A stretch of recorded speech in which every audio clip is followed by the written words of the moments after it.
सवाल, रिज़्क लाने वाले फरिश्ते का क्या नाम है?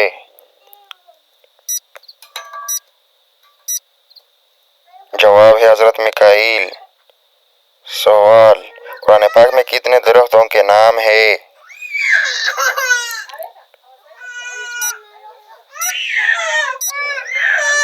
जवाब है 3 दरख्तों के नाम। सवाल, हज़रत आदम को कितनी ज़ुबानें आती थी?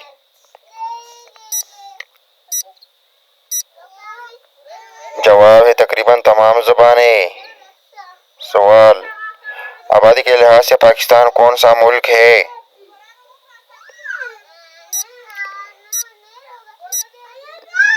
जवाब छठा मुल्क। सवाल, कुरान करीम में लफ्ज़ सोम कितने बार आया है? जवाब 3 बार।